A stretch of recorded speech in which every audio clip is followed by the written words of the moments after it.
Good day, everyone, and welcome back for another edition of DSN Classic Conversation. Curt Ashcraft here with you, and today we are welcomed to be joined by none other than former Denison women's tennis All-American Meghan Damico, as well as the legendary Peter Burling, the recently retired Denison men's and women's tennis coach in Granville. How are you today, Meghan and Peter? How's everything going so far? Good, Curt. Thanks for having us. We're good. We're good. Feeling good. I'm looking at my my former studette right now. I haven't seen Meghan in a long time. I'm real good.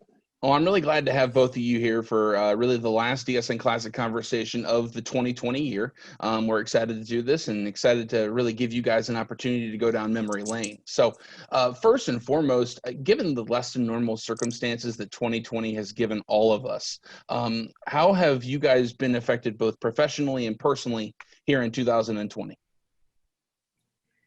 Yeah, it's been such a crazy year for all of us. I guess for me, at least professionally, I work in online marketing, so it's been a good year. I feel very fortunate that I've been able to kind of grow my career this year in what I do. I work for a financial publishing firm here in Baltimore, and then I also, right before COVID hit in March, started my own consulting business. So it's been really great to use the pandemic, like the free time that I've gained in the pandemic, to kind of jump into other people's businesses and really help their business grow and get to know different people within the industry. So professionally, it's been really great. Personally, I've had a lot of time on my hands, so I picked up golf, which has been interesting. A little bit of a hit or miss for me right now, but hopefully I'll be better in time, and playing a lot of doubles as I've gotten older. Surprisingly, I like doubles now. Everything hurts, so to not have to move as much, it's been really fun playing doubles with some friends here in the Baltimore area. So overall, couldn't have asked for a better year given the circumstances. That's good. Go ahead, Peter. Well, just to tag on to what Meghan just said, don't let her fool you. She's one heck of a doubles player. She didn't know much about it when she got to Denison, but I think with the help of Coach Homerody and Coach Dodd, and she and Kendra Murray formed one of the greatest duos in the history of Denison tennis. They were unstoppable. They were really, really good. So watch the ball, Meghan, in golf. That'll help. So I retired June 30th, which is the fiscal year for Denison, and I think perhaps and no disrespect here, I retired at the right time because it's crazy everywhere, and obviously the restrictions on the students at Denison and you all, Curt, and it's just nuts. I know that you've done an incredible job at Denison. So anyway, during the summer, I didn't do a lot but work around the house and help my wife. I started teaching again, which was my roots, just being a teaching pro. And that's been fun. I hope I can pick it up again in the spring. I have to keep busy and I have to keep making a living in some way. So I'm going to become, you'll love this, Meghan, a USTA umpire. So I can umpire matches. I don't know if they'll allow me to umpire Kenyon Denison matches, but we'll see. Let's see, what else have I done? My second love, or now is playing music, especially live music with my singing partner. But that has been squelched, unfortunately, because of COVID. I just can't take a chance going indoors to an open mic where you have no idea what's going on. So that's about it. I'm looking forward to running camps again. That's going to be fun. And I just picked up a new camp in Boston. So that's my home. So I'm kind of excited about that. That's where I'm at.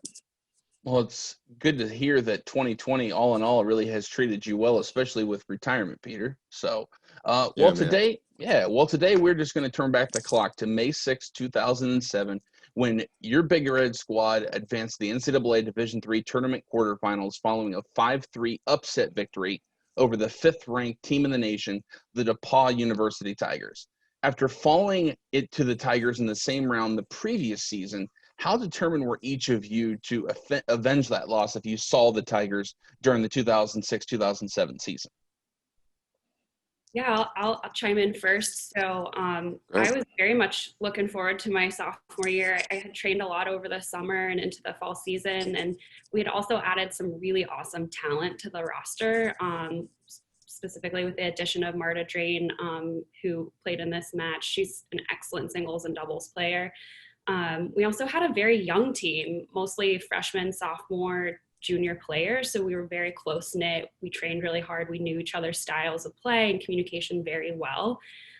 So made us a really close knit family that wanted to work really hard. And we knew we belonged in the Elite Eight and we wanted to get back there and do another deep run at nationals. My freshman year was the first time in a couple of years we didn't make it to the Elite Eight. So we were determined to get back there as a team in 2007. Go ahead, Peter. Yeah, I'd ditto all of that. I think we had a very good team in 05, 06. We were really young. But then with the additions of Marta Drain and Kara Zidnowski, two really, really good players. And Kara eventually in the next 2 years after that would really come into her own. I mean, she's tough as nails. And like Meghan said, Marta was fluent at everything in tennis. She could drop shot like no one else. And yet she was a very powerful player with a lot of emotion. And I think Meghan's right. I think Meghan and Kendra and Whitney and Sarah Mitchner were like real excited that these guys were coming in to help us. It was a tight team. And, as you'll hear a little bit, we had a couple of bumps along the way, but it's how you finish, not how you start. So 100%. You're excited. Absolutely. Yep. Well, as we set the stage for everyone watching us here at home, take us back to that moment, May 6, 2007, following a 5-2 win over the 16th ranked Carnegie Mellon the day before. The Denison DePauw rematch was set to go with the two of the top teams in the region. After already suffering a pair of losses to DePauw earlier in the year, what was your mindset this time around as you look to take down the Tigers? Yeah, so we had lost them, like you mentioned, 2 times prior in the season. In March of the same year, we lost 5-4. So it was a really, really close match. So we were kind of out for blood for sure. This time around, we knew it was going to be a really difficult match as well. So the prior 2 times that we had played them in the season, their number 1, Liz Bondi, actually was also a basketball player. So she was playing basketball in the winter season and wasn't part of the initial lineup the last 2 times we had played. So with the addition of her back into the lineup, we knew we were going to, it was going to be an uphill battle for us. So her addition was going to definitely shake things up, and we had to be both mentally and physically prepared. But we also knew it wasn't impossible. Anything can happen when you lose 5-4. It could easily be flipped the other direction. I think we were going into the match very prepared in terms of who we thought we were expected to play. At that point in the season, you kind of have an idea of who you're going to play. So, for example, Kendra Murray now would practice a lot of lobs, a lot of overheads. Lobs. A lot of running around. For Erin Gorsuch specifically, we knew that she was probably most likely going to play a counter puncher who never misses. So we were practicing in preparation for specific styles of play. And that definitely gave us an edge going into the match. The first time we played them, we indeed lost 5-4 at DePauw, and they didn't have Liz Bondi. So we lost even though they didn't have. And if, for a little bit of background, Liz Bondi not only was playing basketball, she led DePauw to the national championship in basketball and was named the NCAA MVP. And what makes Meghan's victory on May 6th so sweet is about 3 weeks later, Liz Bondi won the NCAA singles championship. So that's never been done before. It's unreal. Slight correction. When we played DePauw the second time we played them, in Wisconsin at an invitational that's still going on. It's a great tournament. And Liz was back by then, and they absolutely shellacked us. It was 6-0.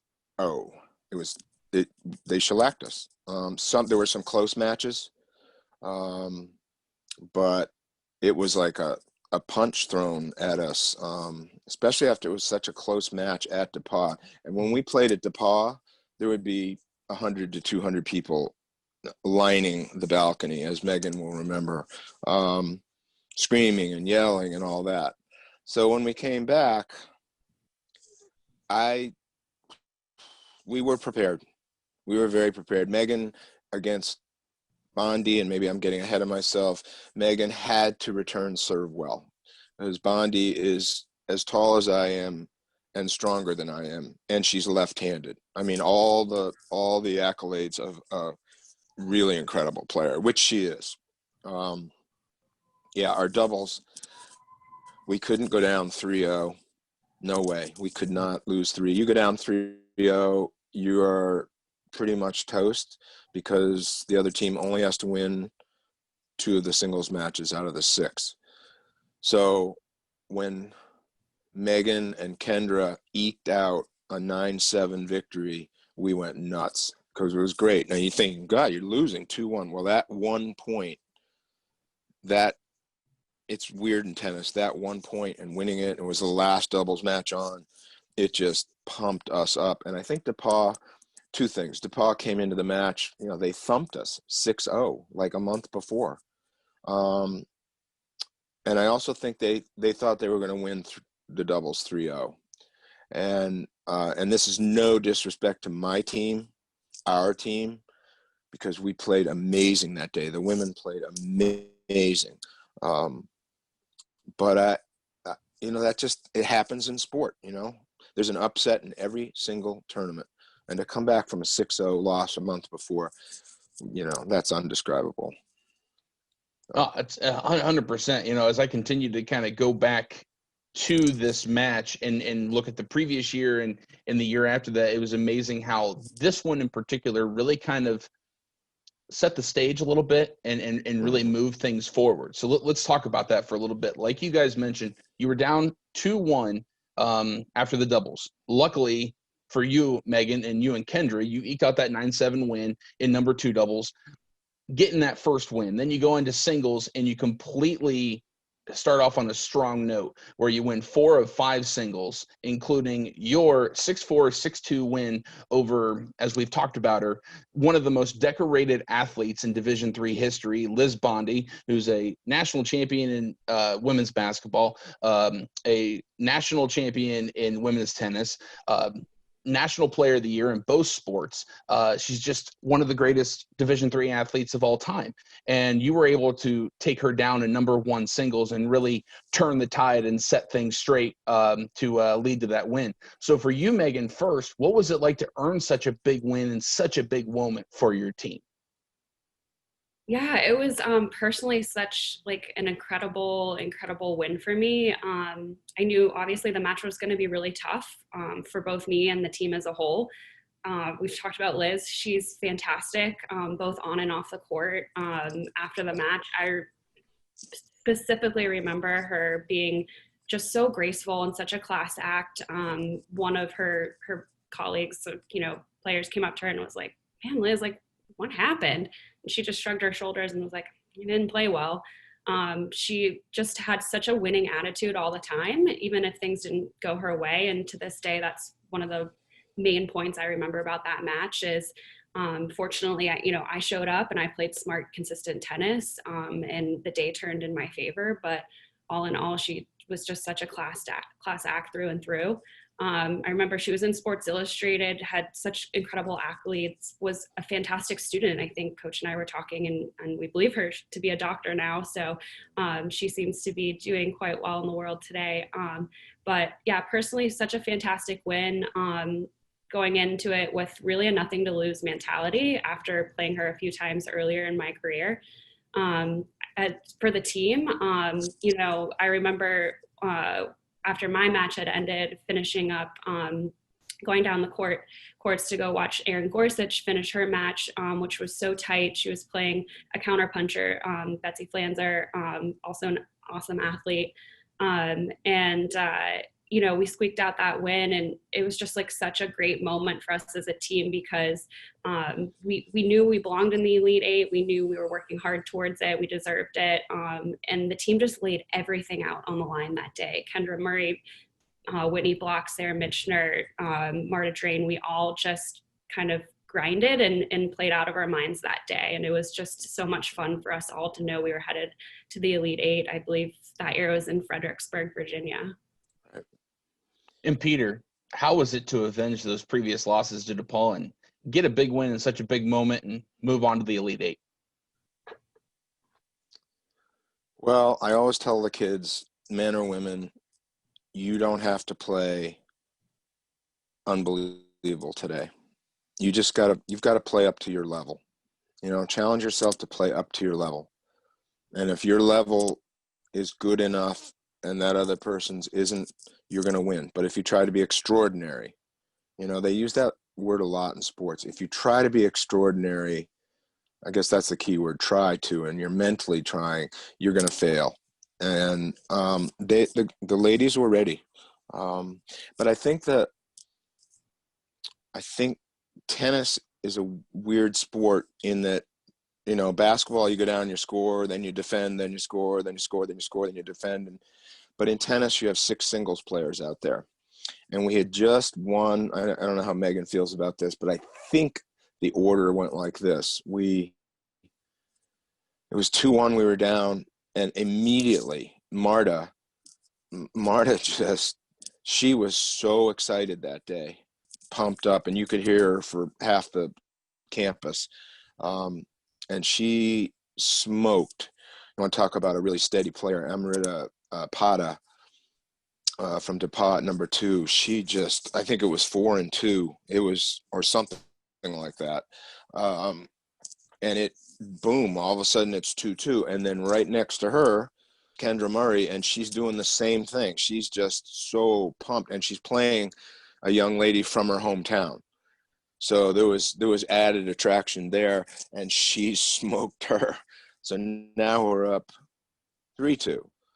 And then I believe Whitney took a tough match at 4 and lost. And then I basically didn't leave Meghan's court the whole day. But we had an incredible coaching staff too. I think in the paper, Meghan was great. She sent me some articles.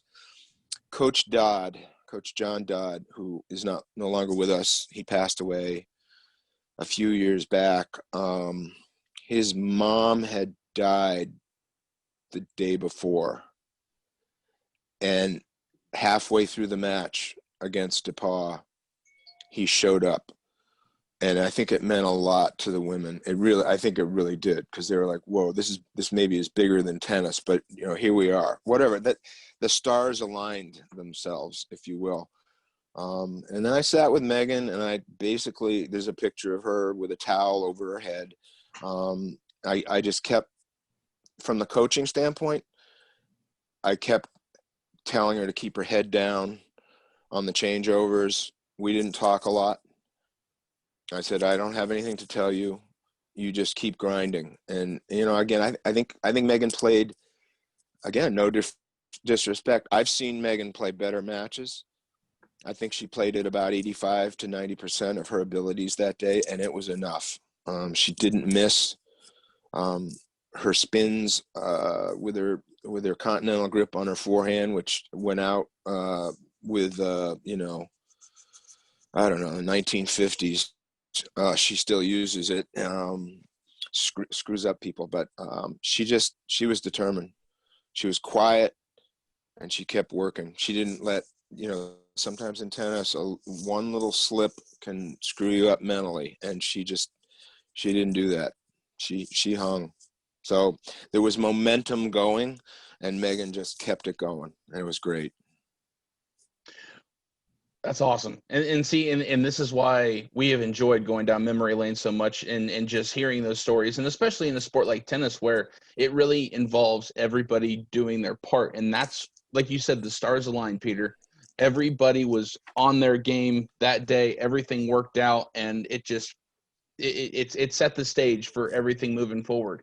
Like we Yeah. talked about, you both experienced a lot of success during your time at Denison, but it really felt like this win over DePauw was kind of a defining moment for future successes that took place in years to come, including your third place national finish the following year. Of all your wins as a member of the Big Red for both of you, where does this one stack up? Meghan, go ahead and go first. Yeah, oh gosh, it's just so hard to really like rank some of these matches and memories, because I feel like they each just have a special place in my heart. I've been so fortunate to work with such an amazing group of teammates and coaches. Obviously, like working with Coach Burling, and then shout out to Coach Dodd and his family, and Coach Hamarodi, who's one of the best doubles coaches I've had in my entire career. But I would have to say, like, definitely top three for sure. Like I mentioned, each has a special place in my heart, but I really do think that this particular match kind of set the trajectory for the rest of my career and for the Denison tennis program for the next several years. It was just like a turning point, and we kept that momentum going into my junior and senior years. And so it was just so much fun to be part of such a special program. Yeah, I would put it in the top three as well, and I'll name them as far as this group goes. And with Meghan, we expected to go to Minnesota to the match and be in another regional, and it ended up we got picked as the site, and instead of DePauw. I'm sure that didn't go over well with them. Going to the next year was one of the, Meghan and I talked about this last night. It was one of the most awesome and yet maddening things. We were now ahead of them, and so we thought we were going to host the regional since it happened, and they said, no, you're going to DePauw. Like, what the heck? And my women were so mad. They were so mad because they'd actually earned the right to have the regional here. And, but I'll never forget, there was a sea of red shirts at DePauw that day. We had now on that finals day, round of 16, there was a sea of red. Everybody was wearing red. And if they didn't have red, they were made to go out to a store and buy a t-shirt or something like that. And I think we went on, you don't usually win with anger. And I made sure that they knew they can't go out there with anger, although everybody had felt it. But they went out with determination, and they absolutely smoked DePauw at DePauw. So that one's in there for sure in the top three. Well, both of you, thank you both so much for going down memory lane, and we hope you enjoyed it just as much as we did. And we here at DSN wish you both nothing but the best throughout the rest of the holiday season into the new year. So thank you both so much for joining us here today. Yeah, thank You're you welcome. so much. Thank you. You're so welcome. Thank you, Curt. You're so welcome, Peter. And to everyone watching at home, thanks again. We'll see you next time on DSN Classic Conversation.